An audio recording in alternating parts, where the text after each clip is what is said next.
Amazing. All right, you guys. So for those of you who don't know Richie yet, he's an incredible guy. Just to give you a quick bio, he's a performance coach, author, and researcher. He pronounces thought leadership on the conditions for optimizing human performance derived from research areas such as performance psychology, neuroscience, happiness economics, and investor resilience, and applies it to human beings obsessed with results such as sales professionals, entrepreneurs, global brands, and investors.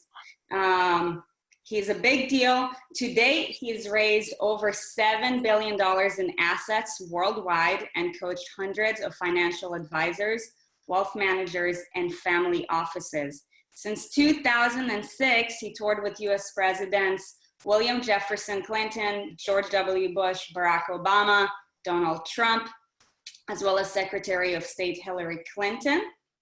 He's shared the stage with likes of Oprah Winfrey, Ellen DeGeneres, Tony Robbins, Sir Richard Branson, and Deepak Chopra, to name a few. Fun fact about Richie, he's the only Canadian to have been gifted 2 NBA championship rings back-to-back during the Miami Heat championship run in 2012 and 2013. And he provided thought leadership to brands such as Google, Chanel, GQ, Dragon Dance, Sony, and Rolls-Royce. He's advised legendary celebrities such as Drake, Ice Cube, Mike Tyson, Floyd Mayweather, to name a few. Like that, all the people you don't want to get in a fight with. Isn't that funny? But most importantly, his most beloved accomplishment to date is his son, Mateo. Yes. If you're entering the room, mute yourself. Hold on. Oh, okay. I made sure to mute everybody but you, Richard. Okay, amazing. So as you guys can see, he's such an incredible dude. Thank you so much for taking your time to join us today. That was beginning to sound like a eulogy, but I'm all good. I'm here now. Oh man, I definitely don't want it to sound like that. I just have massive respect for you. I appreciate that. Okay, so, you know, when we start our interviews, for one, I think it's really important for everybody to understand that, you know, you are who you are today because something, you know, at some point in your life sparked a fire for you to really become who you are today. So my question to you is, when in your life were you inspired to become a thought leader? And what inspired it? Well, I think first of all, congratulations to both of you for doing this. I mean, it's so important to keep people connected and in a community because your connection is only alive when you're in conversation. And conversation is the only place you can actually, in fact, find yourself in action, find yourself in thought, find yourself in reflection, find yourself choosing, find yourself avoiding, find yourself playing small, find yourself reinventing big. It's in conversation. So without conversation, you can't be in connection. Without being in connection, you can't be in a community. Without being in community, you can't leverage the magic and power of collaborating, right? Working with each other, finding people to help you. So that's just, so congratulations, Erin and Sarit, for putting together all these fine human beings on this call. So it's a real pleasure to be here. So to your question, you know, I mean, there's so many philosophies I can have. There's so many ways you can answer that question, but the answer I'll provide is a personal one. So whatever I say, I want to make sure I qualify by saying this, is that anything I say is not the truth. It's not like I'm right and y'all are wrong, right? My view is up here and your view is down here. It's just my opinion. So is that cool, everybody? Just give me a little bit of an okay. Is that all right? Okay, cool. So you know this is not like TV. Like you can respond and I will see you live, right? So inspiration shows up when you need it. And if you're making any notes, I would write that down. Inspiration is something that shows up when you need it. So you're not inspired every day. And if you are, guess why? Because you need it. That's why you're looking for it. And sometimes my grandmother would always go every Sunday, and I would say, why do we go to church every Sunday? She goes, because every Sunday we need some inspiration. That's where we get inspired. So you can find it in faith. You can find it in family. You can find it in leaders and books and workshops. You can find it in each other. But inspiration is something you seek when you need it. So the question becomes, what do you really need? So for me, at the time in which I sought being inspired was when I felt like I was nobody. And that's often one of many places that people start by looking for inspiration, is when you feel like you're nobody. Like you're Sure. not really a big deal. You're not on the grand stage. You're not, and I don't mean like a stage as in like a speaking stage or a stage to perform. I mean, just in the world. I mean, if I wasn't showing up in the world, would I be missed? Kind of like not being on stage. And so, you know, being 16, being kicked out of the house, being told to go fend for yourself because I couldn't get along with my stepdad because I wouldn't live by his rules. And I was a bit of an egocentric, of course, like most 16-year-olds, I'm sure are. And I was a stud then, as much as I'm a stud now. But these are, you know, Erin and Sarit's words, not mine. These are things that they tell me about me. But I was arrogant. And so realizing that that didn't work nor pay the bills, you look for inspiration. And so you watch late night commercials, you read books that others are reading, or you look up to someone that you want to model yourself after. And for me, it came in the form of getting a summer job at 16, becoming a cold call cowboy. I made cold calls on behalf of stockbrokers. And so here I was with a shirt I stole from my dad, from a tie I pulled from his closet. I left tied knotted because I didn't know how to tie one. And I got myself a job inspired by watching this movie called Wall Street. And I thought, gosh, I would love to be like that guy, that Gordon Gekko guy, that guy who says greed is good. And so what inspired me for that was the movie, but what inspired me was the fact that came from a place of need. I would write that down, because wherever you're failing and wherever you're in need, your inspiration will follow. So that's why if you're depressed and feeling down and out, and you find a friend who just seems to cope in those conversations by going to the bar, belling up and having drinks, that's not a positive inspiration. That's just a crutch. But if you end up going to a support group, or you go to a place of worship, or you come to a positive place like this, now we're going to get to the sources of it. Y'all get what I'm saying? So for me, I was surrounded by a lot of really wealthy, very bright and intelligent wealth management people, stockbrokers. And so I emulated them. I thought if I can walk like them, talk like them, be like them, I'll be great. So let me just do a sidebar. Check this out. Think of it like this. If you ever think of a polar bear, when a polar bear hunts, it pounds a hole through the ice, right? It allows there to be an exhaust for seals that are swimming under the ice to pop up and get air. Sure. Polar bears then know to step back and wait for them. But what they do is they cover their nose. Now, if you observe it, they cover their nose because their nose is the only thing that a seal will notice, that in the sky and in the white of the ice and the snow, the only thing that will stand out is this big, giant black dot, which is the nose of a polar bear. A certain death, should you raise your head, right? Raise above the waterline. But the question becomes this: how does a polar bear know to cover its nose? It's an instinct. You would think. You may think it's in their DNA. Yeah. How does it know its nose is black? How do they know the nose gives it away?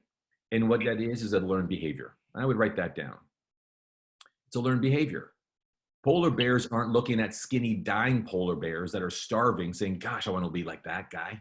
I want to be a skinny polar bear. No, they look at the big, fat, jolly polar bears that just do it right. They emulate what works. They don't emulate what doesn't work. And oftentimes when it comes to being inspired, you're inspired by something you need. The choice becomes those who get inspired by something that you need or something that you actually resist. And so for me, I just wanted to be special. I just wanted to fit in. I just wanted to be listened to and heard and be a contribution. I wanted to matter. You know, get what I'm saying? You just want to matter. I was 16 years of age. I was on my own, paying rent. I was paying for bills and electricity. I thought that stuff would live in the walls. I didn't know you had to pay for that stuff. And so I had bills to pay. And so what inspired me was what I needed. What I needed was to be inspired by those people that were making things work. And they looked like they were making it work effortlessly. So I knew I wanted to be whatever they were. I call it thought leaders today. We might have called them accomplished businessmen and women. Back then, I would have just said, those are the rich folk. And I want to be like that. I want to drive a car. You know, I want to reach in a pocket and pull out cash. Or I want to be able to go to my wallet and pull out a card that works and that's not stolen or borrowed. I want to be like that. The problem becomes, though, is that wherever and whatever stage you're at also shapes the state you're in. So if you stay in that stage and you stay in that state, your stage gives your state. Sure. Some people think it's the other way around, that your state gives your stage, and it's true. It's almost like the old adage is that whatever you focus on, you focus on. Yeah. So if you only focus on surviving and getting by and making ends meet, guess what? You're only going to be focused on finding inspiration to get by, just make ends meet. I love it. And so, so that's a long-winded way to both coach all of you, but also, in fact, perhaps empower you, not inspire you, just empower you to look to see what are you inspired by, because whatever you're drawn to being inspired by is usually something you're in need of. I love it. I want to challenge all of you guys, if you can just write down in the chat box, what is one thing that you are inspired by, just so that we can get a better understanding. Richie, thank you so much for sharing that. So basically, your journey started at the age of 16 with regards for finance. And now, obviously, with the coronavirus, as of last week, you know, the number said that 3.3 million Americans alone lost their jobs. So we're obviously about to face one of the worst economic crises. What is your prediction based off of your experience with regards to what will happen to the US economy as a result of what's going on with the coronavirus? Well, you know, it's listen, guys, there's no candy coating it. These are difficult and scary times, right? Like that's just the reality of it. I mean, the more press you get, the longer we watch the numbers, the more we lean in and learn about the truth about this virus, its design of mutation, its incubation process of 14 days, the fact that I can have it and not even know it for 2 darn weeks, and go about my world and business infecting other people unknowingly. The fact that it's tough to get through, the fact that it actually somehow implicates the DNA that makes me a healthy human being in perpetuity. I mean, it's more than just a flu. It's a disease. And so it's a scary thing. But to the economy, you know, with any adversity comes opportunity. And it's the opportunity to really relocate yourself on the field of play. So in the sport analogy, given that, you know, Erin and Sarit are both incredible fitness leaders and inspirations for us all, they create a standard we get to live up to and through, is that you've got to ask yourself that if you were playing any game, like think of any sport that you love, whether it's football or basketball or hockey, or even if you're boxing or in some sort of a contact sport, whatever you do where there's a way to win and a way to lose. And if you find yourself losing, what would you do? What would you do? You step back, you catch yourself, you breathe, take in some coaching from the corner, from your coach, maybe go back to the locker room, regroup, reassess, and you play again. But you play different. Some people call that a pivot, a reposition, but I call it a reinvention. I think it's time for people to really consider there's an opportunity to reinvent yourself, to repurpose yourself, to really reflect on where you are and where the world is going and just snap out of it and not be attached to the way it was, the way it should be, the way it could be again. Because when we get back to business, it won't be business as usual. It'll be business unusual because the world will change. It's going to just be a different world. It ain't over, right? This too shall pass, but I think it's going to reshape us like 9/11 reshaped us. Yeah. After 9/11, the world was different. You couldn't go on a plane anymore with a chapstick. It's like, I mean, what do you mean I got to throw this water? I just bought it. I mean, there's a lot of things you just couldn't do anymore. The world changed after AIDS hit the scene in the 80s. The whole world changed then. And so the world continues to just simply relocate itself in the game. It doesn't stop playing. It just plays differently based on who it's playing against. So I think this is the time for people to think about just what problems people will have and how you can solve them. I think it's important to recognize that however you solve them, it has to have a real strong digital component to it. You should write that down. Like this is a digital component, right? I'm not in your world, but I'm in your world in a 2-dimensional way. Sure. And so that I can actually create a virtual reality, a virtual relationship where, hey, you don't have to meet me to train. You don't have to meet me to see this house. You don't have to meet me to sign these documents. You don't have to meet me in order for this deal to happen. We can do this online. We can do this by DocuSign. You can follow my video. You can subscribe to my service. And by the way, as you opened up earlier, the inspiration you'll produce in people is the fact that you pivoted, and so they can too. So you might just become the leader rather than the follower. Ah, powerful. I Mhm. love the flow of this conversation because, you know, at first we talked about inspiration, and then the second takeaway point is reinvention. So this is when, you know, for anybody who's listening, you want to start connecting the dots between what inspires you and use that for fuel with regards to how is it that you actually want to reinvent yourself. Um, Thank you for all these golden nuggets, by the way. I'm loving it. Okay, my next question to you is, obviously, you know, we are going through a crisis. Like there's no way or reason to deny it. It is what it is. From your experience as a coach and a thought leader, how have, you know, based off of what's going on in society, what are the different ways that you've seen people react in a situation like that? And when you say react, what do you mean by that? What question are you trying to ask me? Ask it to me in a different way. Sure. So when I say people reacting, it's basically like what response, like emotional response that either provokes action or better yet, lack of action is happening right now because of the change that's going on. Mm. Well, you know, we all have a fight or flight response. You all know this. This is traditional stuff. This is human beingness 101, right? Your brain took 3 million years to perfect only one act. Only one act, and I want you all to write it down. Don't mess with me. I'm watching y'all. One act. That's the act of survival. Yep. That's it. That's all it's built to do. All you're governed by is a mechanism, a default setting to survive a day, to go out, to hunt, to gather, to feed, and to fend for yourself, and return to your bed in one piece, to escape being eaten and to escape being killed. That's all your brain is built to do. It perfected the act of survival for 3 million years. So to do anything above and beyond that, I mean, to think about goals and ambitions and to be inspired, I mean, just to be motivated, just the act of being motivated is a threat to the brain. It's a counterintuitive behavior you're asking the brain to do. Well, hold on a second there, Slick. If you want me to be motivated and lit up, man, that's going to put us out there.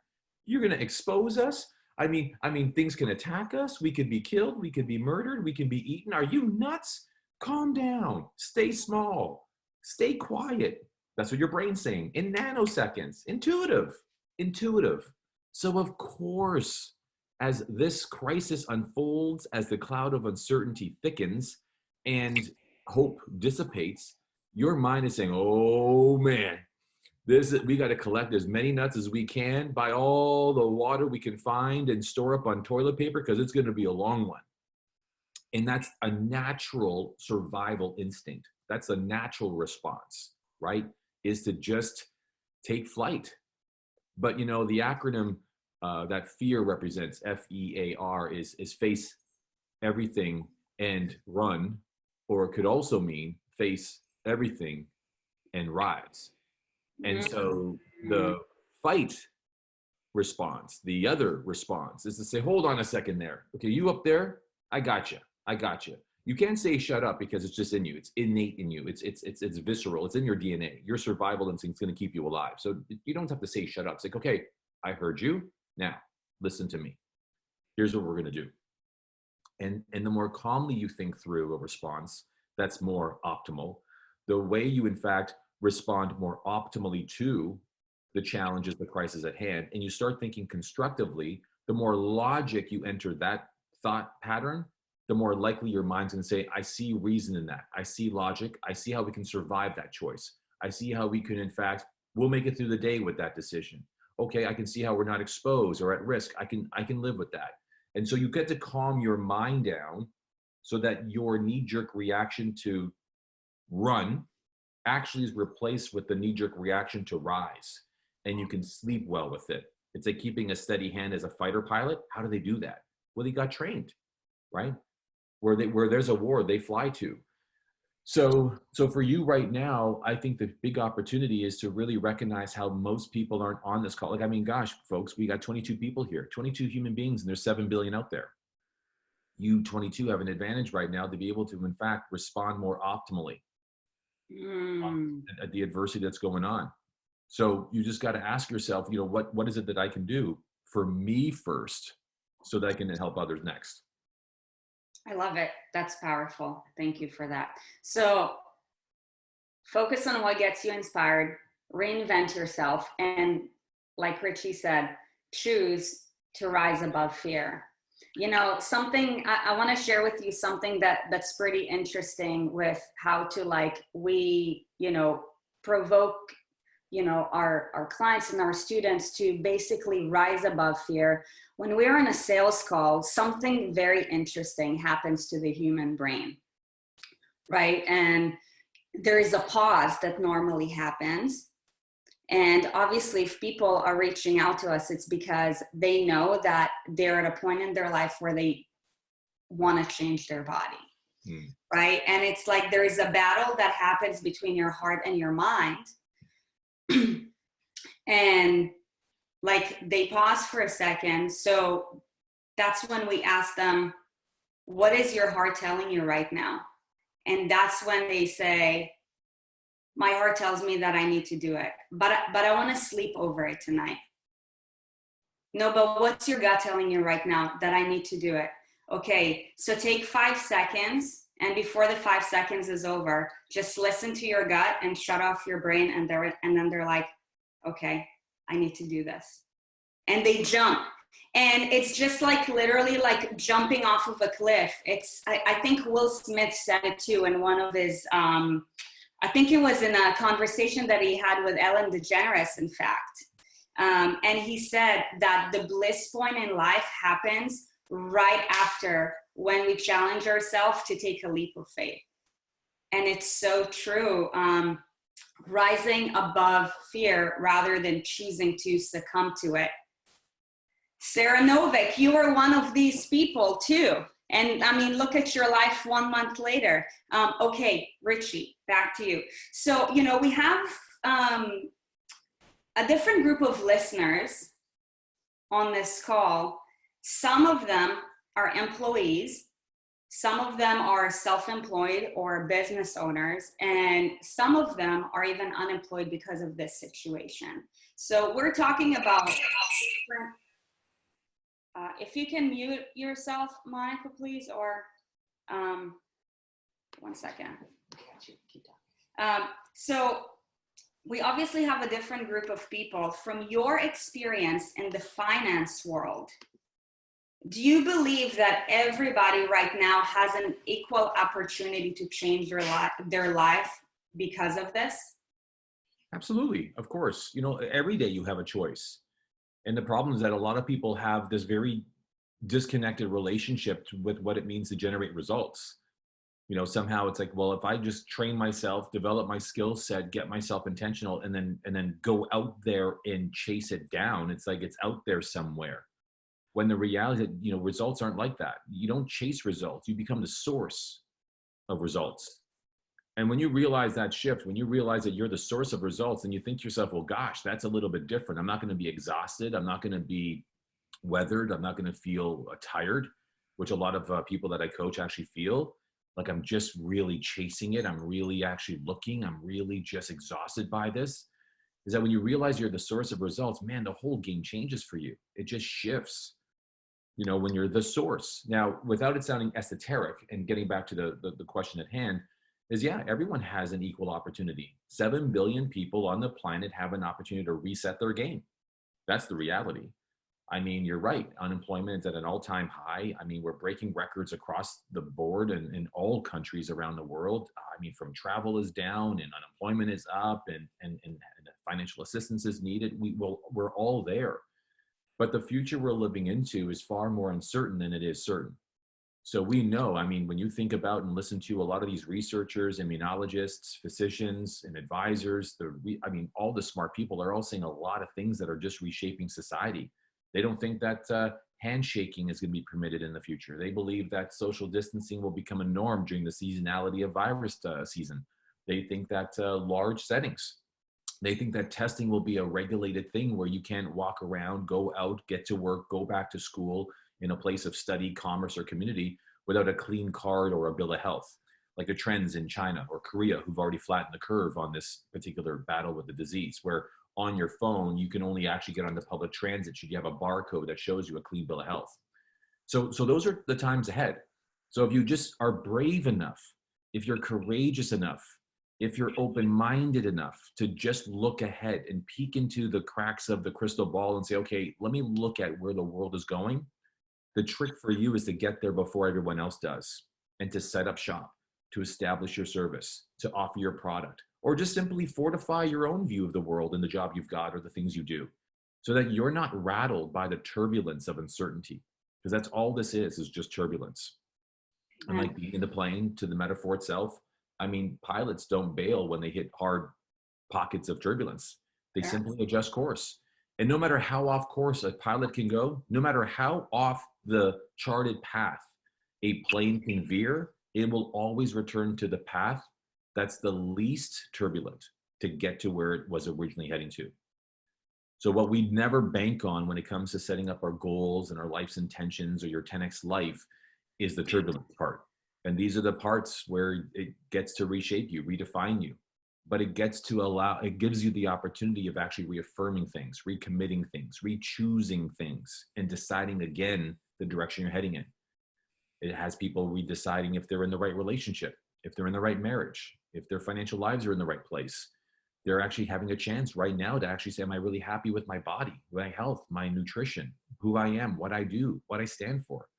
Like when I emerge from my home, from being sequestered or relegated to where I'm now having to survive these times, will I emerge a different person, or will I just eked out just merely surviving and getting by? But the neat part is, and I want to just say this in conclusion to the point, is that we all have the equal chance. Everybody. Isn't that strange? This is not like something in the Midwest or the South. It's not relegated just to the coast. It's not just a Canadian thing, an American thing, or an Asian thing, or a European thing. I mean, there's a strong part of the entire planet where the disease has left no land unscathed, where people get to emerge and saying, okay, I'm going to come out of this a different person. I'm going to go at life a different way, one that serves me, not where I'm in service to it.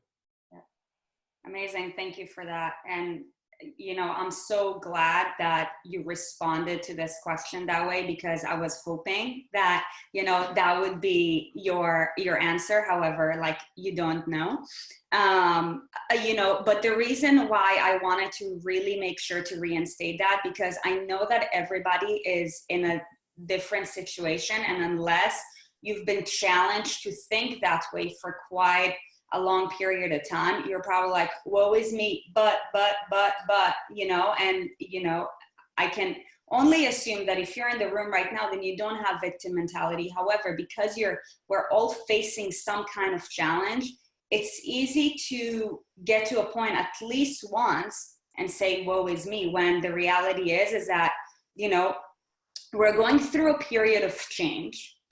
And it's up to you to create the positive change in your life, or just sit back in the sidelines. And, you know, when you sit back in the sidelines, then nothing good will come to you. So, you know, I want to congratulate everybody who's in the room right now, because it obviously goes to show that, you know, for you, rising above fear and challenging yourself to make something out of this situation is a top priority for you. Whether you woke up early in the morning because you're on the West Coast, or even if you're in the East Coast and you're like, you know what, I'm going to take a second to listen to this.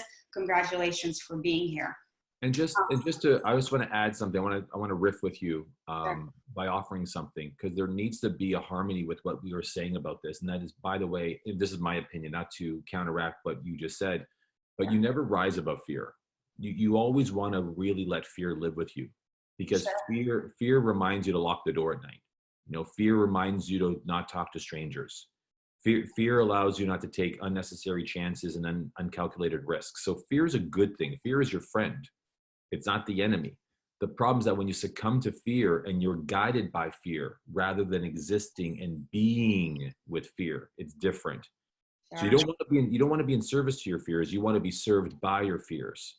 And you want to always acknowledge, here's a great rule for all of you to practice. Whenever you notice yourself succumbing to a fear, like immobilized by the fear, like in other words, I'm stuck, or I don't know what to do, or this story, this scenario, this thing, this incident keeps repeating in my brain, write it down and park it in a book and let the fears live over there, not in here.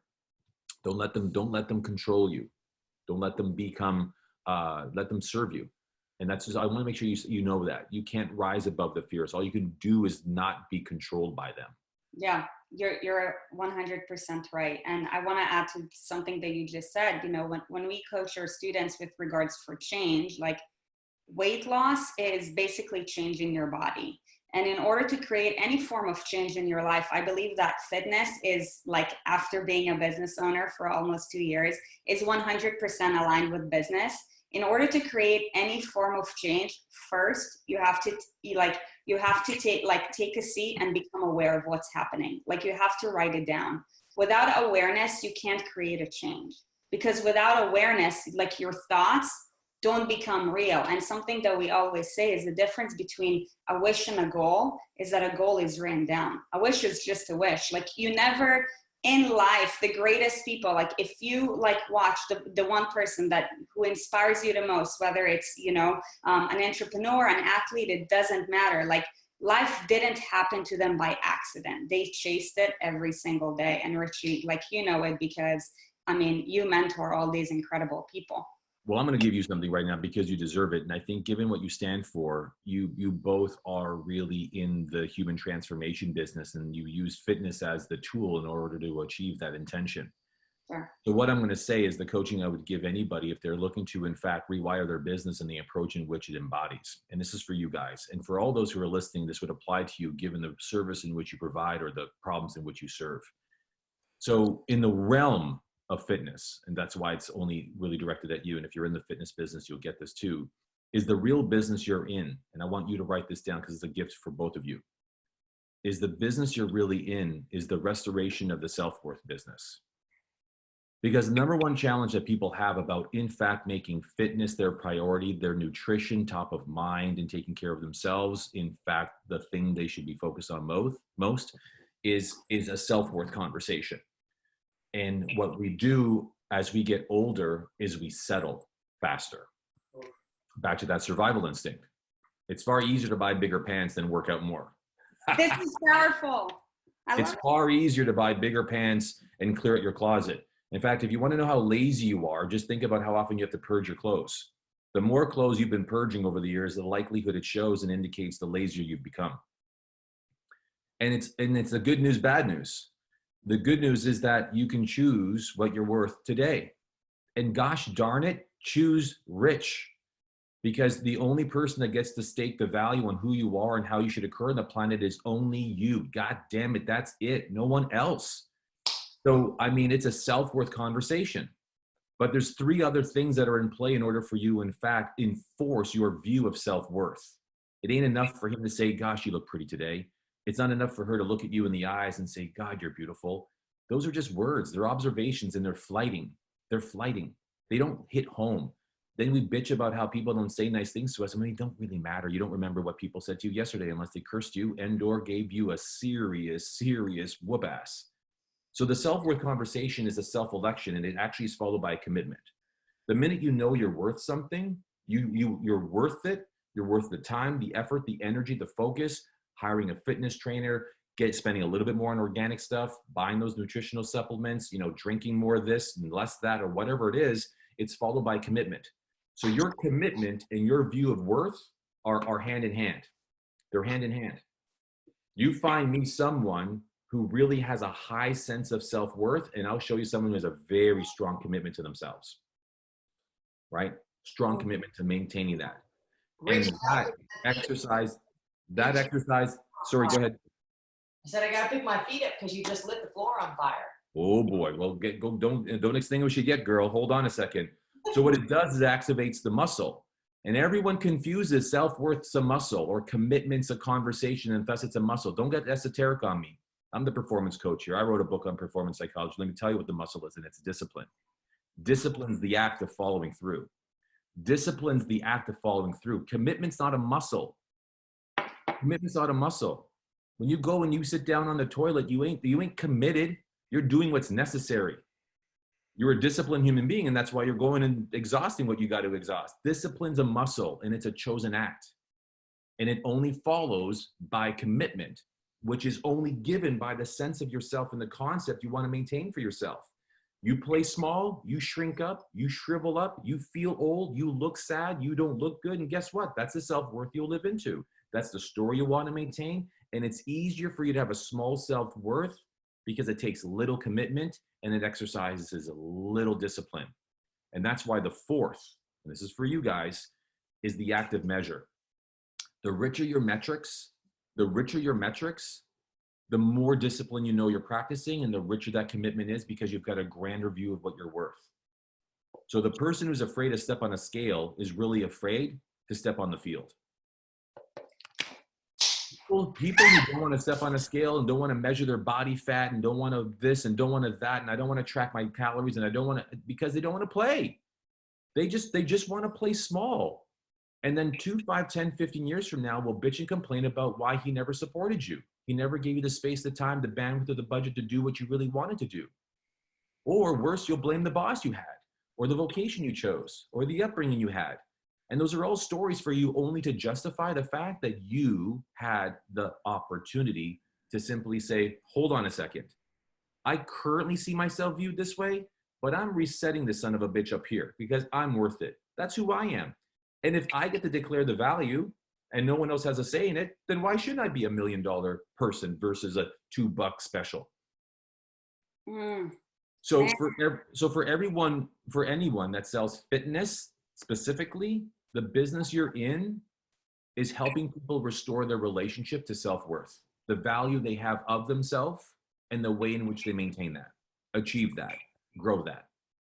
This is not about abs. This is not about strength. This is not about vitality. It's about all those things. But it first starts with a decision of how do you hold yourself up here?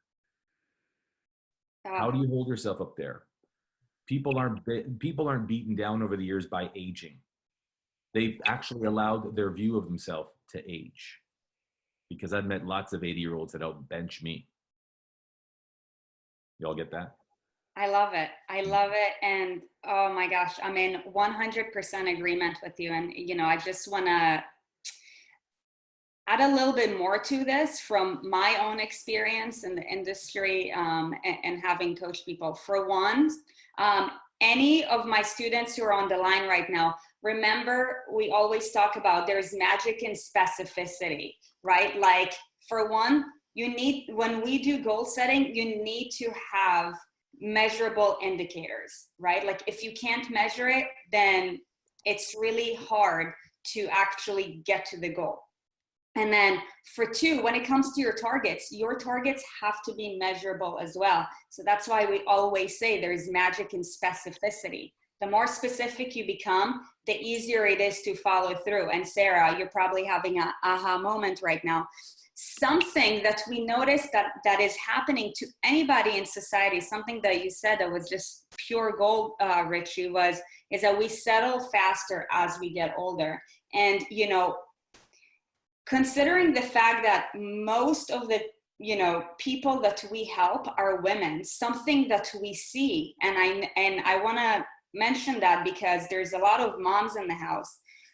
What we see, especially in females, when most females become moms, because they put their kids in front of them, that's just a maternal instinct, they start settling, and you get what you tolerate. So a lot of times when we get on a call with somebody for the first time, we're like, what's going on? I've gained all this weight after, I gave birth to my first, second, or whatever child. It's not that your body is sabotaging you. You get what you tolerate, and your tolerance level is not the same as it was before. Like, things are now different for you in the sense that you care about your kids more than you care about yourself. So you kind of like, you lost sight of the goals, and that's totally fine. However, for anybody in the room who is a mom, if you're like, if you haven't thought about it before, I want to, you know, give you this nugget so that you can become aware that, you know, your body is the greatest machine, and your body that you live in right now is a byproduct of all of the decisions that you've made in your life up to today.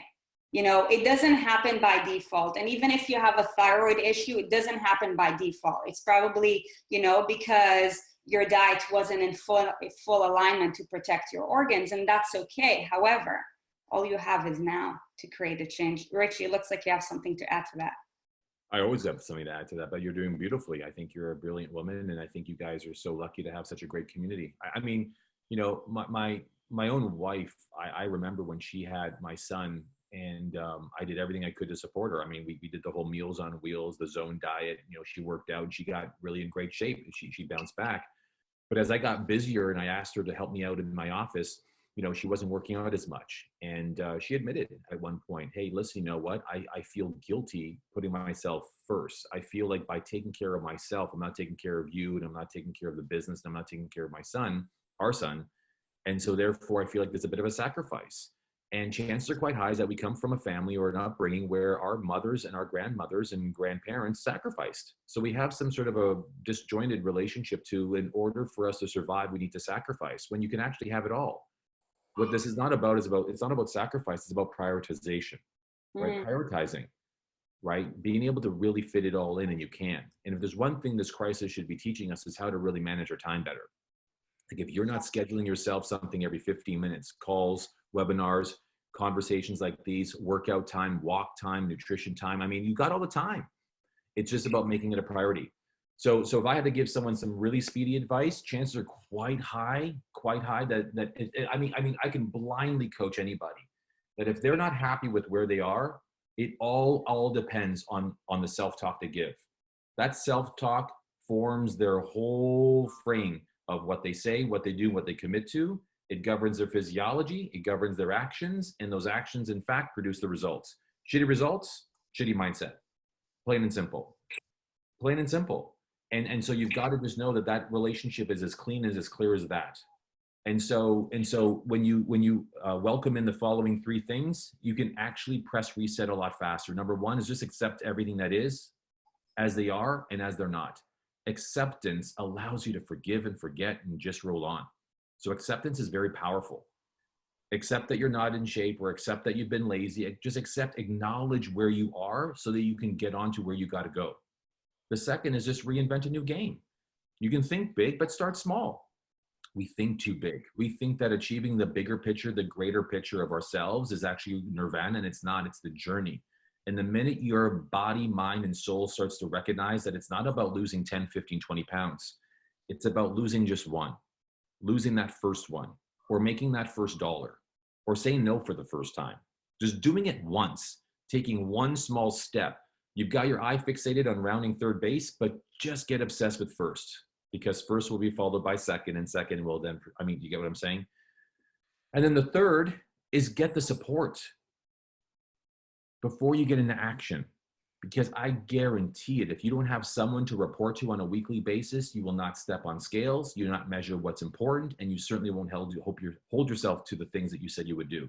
When you've got a partner, like if Noam was my partner, I check in with him every Friday, and he'd say, okay, Rich, here's our three things that we learned on Erin's and Sarit's call. How are you? And don't tell me the drama. I only got 5 minutes for you. Noam's going to say to me. So how are you? I'm great.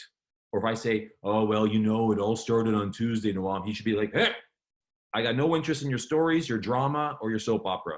How are you? Just being polite. What did you accomplish? And where have you cheated on yourself?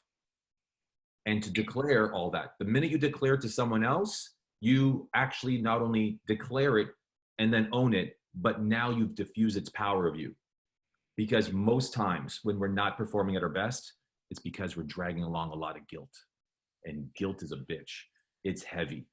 And as it's been said in life, it's not the weight that you carry that kills us. It's the way in which you carry that does. And guilt's one heavy son of a gun. feeling bad you didn't get to it, feeling bad you missed that coaching call, feeling bad you didn't get to the gym. Just yesterday, I went down to my gym. I'm very lucky. I've got a very cool home gym, and I went down, my phone was buzzing. I've got something going on with the NBA right now. We're trying to get the season back up and running. So you heard it here first. But my calls were coming in. I just couldn't focus. You know what I mean, guys? Like I couldn't focus on my work. And I'm saying, damn it. I can't do this workout. And I got to admit, for about 2-3 minutes before I did my coaching call last night, I was really upset with myself for not just sticking to my plan. And then I realized, oh, I get it. I must stand for restoring the NBA season with a small team of smart people. All right, I guess I can lose a workout. You get what I'm saying? Sure. So it's like when you're present to the power and the purpose of the things that you're doing or playing, you start getting over yourself when you disappoint yourself. So guilt, if I let it ride me, it would have affected the rest of the night. Right. So let that go. I know I went on a bit of a rant there, but I'm hoping that was a good cornerstone for what you were saying. I wanted to support you there. No, it's absolutely true. And one way that, I can relate it to the people in the room is, I want everybody to think about the last time that they overate, they celebrated too hard. And like, how do you feel the next morning when you wake up? You feel guilty, right? Like, let's say you party too hard on a Saturday night, you wake up on a Sunday, you feel guilty. Is your Sunday like the most productive day ever? Or are you like dragging? It's the truth. If you're not taking action, you're slowing down the momentum and there's less performance. Okay, I want to ask you another question. So obviously you've been incredibly inspiring, and I'm sure that anybody in the room can more than agree. But let's say for somebody who wants to create a positive change right now, what would you recommend that they need to do in order to create a better future for themselves and for their family? Start small. Start small. That's just such a huge statement. And I mean, the spirit of what you're saying is in fact a noble one. It's amazing that, yeah, we all can really radically reinvent everything, but it's like wanting to really shift the way your house looks or your condo appears or the way your layout in your apartment is. Just start with one piece at a time. Don't go in there and think that you should renovate the floors and rip out the walls and redo everything. You can't renovate your life all at once. You're going to have to start testing your parameters of comfort, not just for yourself, but those in your life, to make sure that they can acclimatize too. Because that's one of the places that we disconnect with people in our lives, is that when we start changing things radically in our life, we forget that who's driving that lives inside your head, not inside your partner's head or your lover's head or your significant other's head. You get what I'm saying? So if I came downstairs after a really good night's sleep and I said, honey, we're going to do this, we're going to do this, we're going to do this, we're going to do this. If she's not a part of the conversation, she's like, where did this all come from? Right? She's not inside my head. So you want to start small so that anyone else and everyone else in your life can join too. I love it. Because then all of a sudden what ends up happening is that you're pushing it against everyone else. So if you want to lose, let's say 25 pounds by the summer, right? Your post-corona look, which is a good look to sport. The reality is that you want to make sure you say, hey, honey, you know what? Why don't we both come up with a game to play where we both can, in fact, come out of this maybe 3 months from now in the shape of our lives? Do you want to play a game with me? You want to do that together? Start enrolling other people in doing it.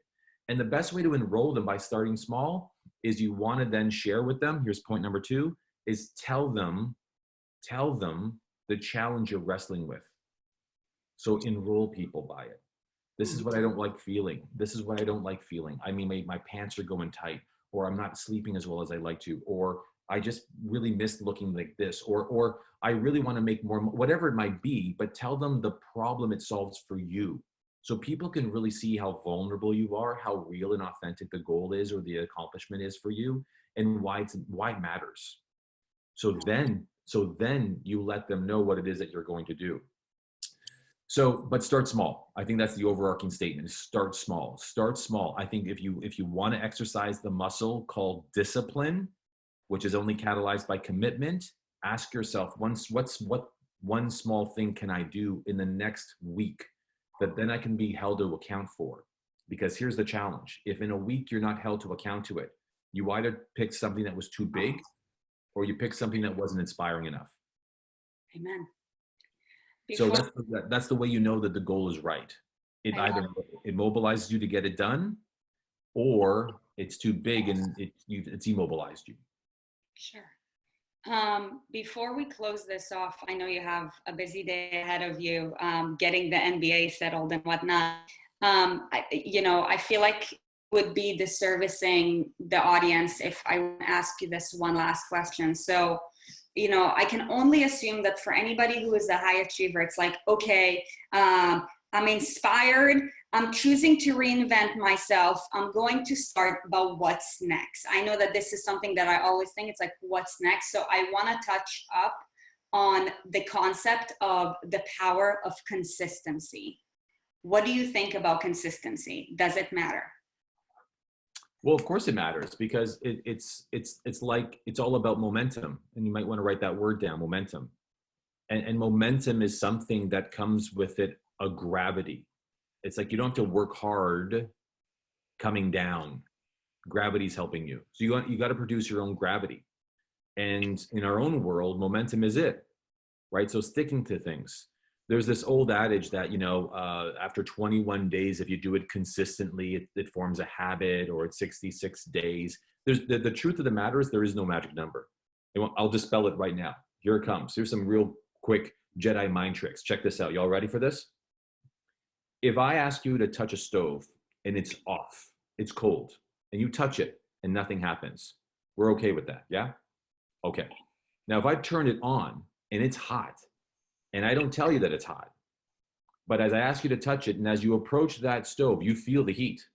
Because if you ever come close to a stove like Noam does, because he cooks every time we talk, that heat it's emanating. But I say, no, touch it. And you touch it because I ask you to, right? You'll burn yourself, correct?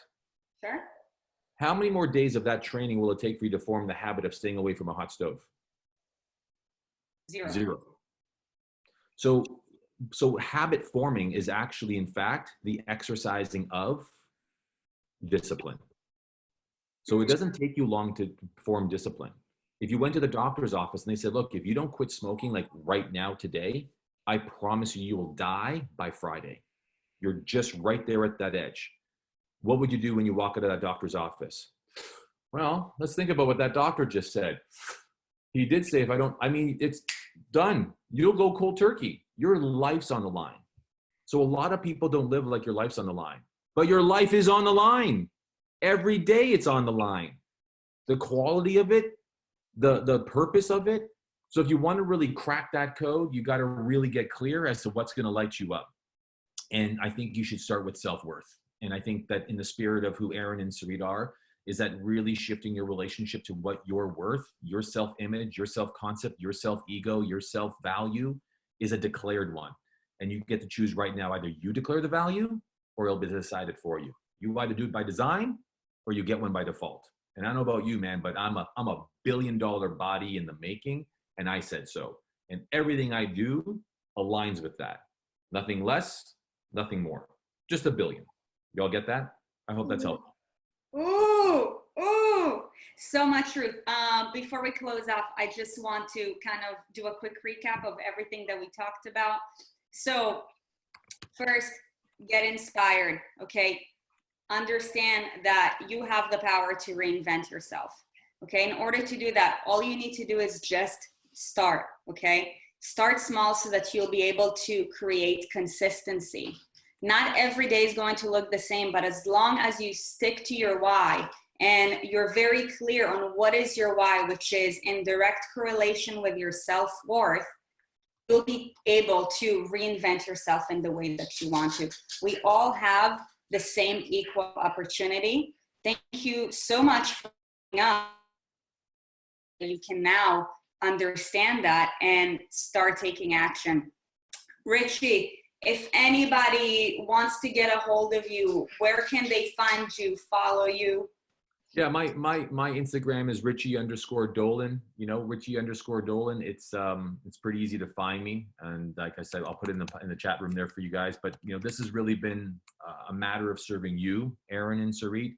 I'm not here to build followers. I'm not here to sell a service. I'm not here to promote a workshop, a program, any of my coaching. I'm here only for you too, and whoever and whatever you stand for.